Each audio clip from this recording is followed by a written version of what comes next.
Bonjour.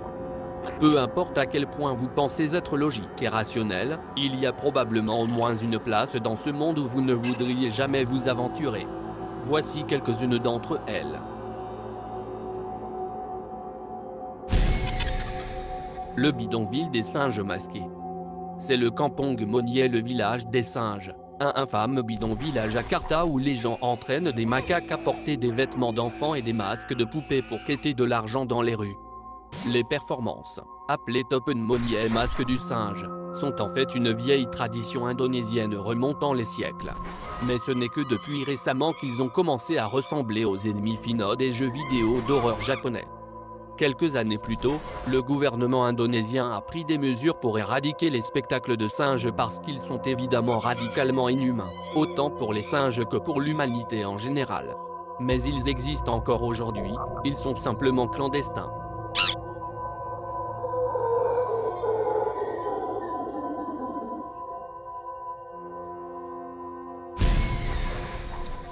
Le site du sacrifice infantile.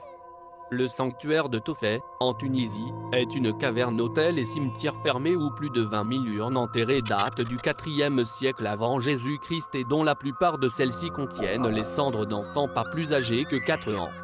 Une représentation sur l'une des pierres tombales démontrant un prêtre qui transporte un enfant a mené certains historiens à croire que le site était utilisé à des fins de sacrifice d'enfants pour les divinités carthaginoises Baalamon et sa femme Tanu. Le sacrifice était considéré comme étant le résultat de la promesse de recevoir la bonté du Dieu, de livrer des biens à un port étranger ou d'invoquer la bonté durant les famines ou la maladie. Il faut se rappeler que cette pratique n'était pas celle d'une société primitive, mais celle des Phéniciens grandement civilisés qui ont presque renversé l'Empire romain.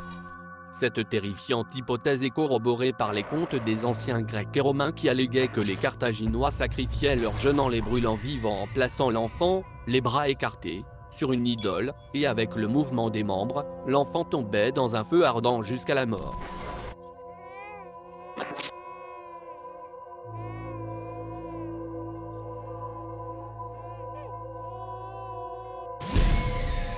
Les eaux de Sambo Moussante.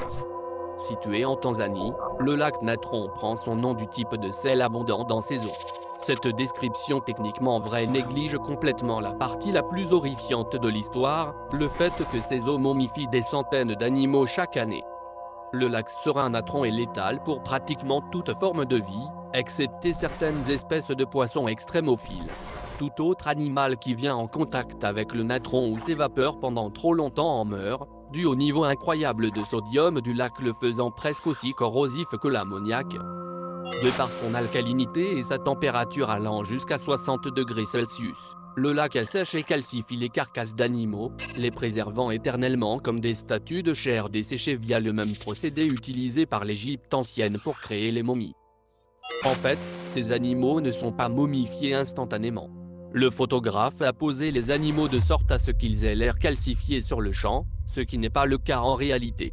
La momification réelle du natron prend un peu plus de temps, mais produit d'encore plus effrayants résultats qui sont couramment nettoyés de la rive du lac.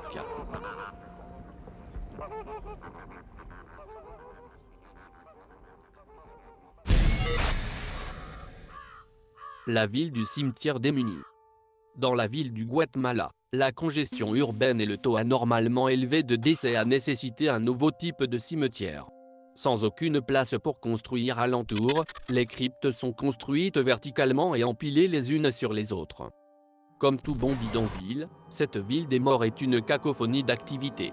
Les proches des défunts chassent leur morosité en faisant la fête et en socialisant.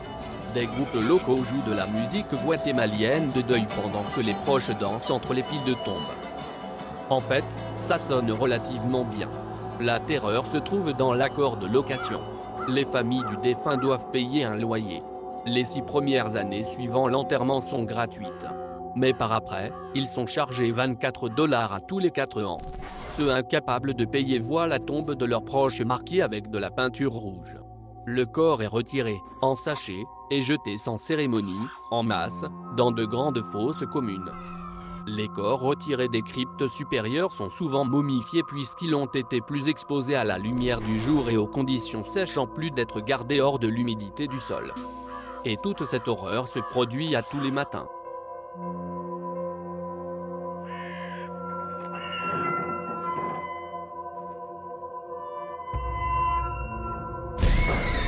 Merci d'avoir regardé. Et si vous aimez la vidéo, donnez-lui un like et abonnez-vous s'il vous plaît.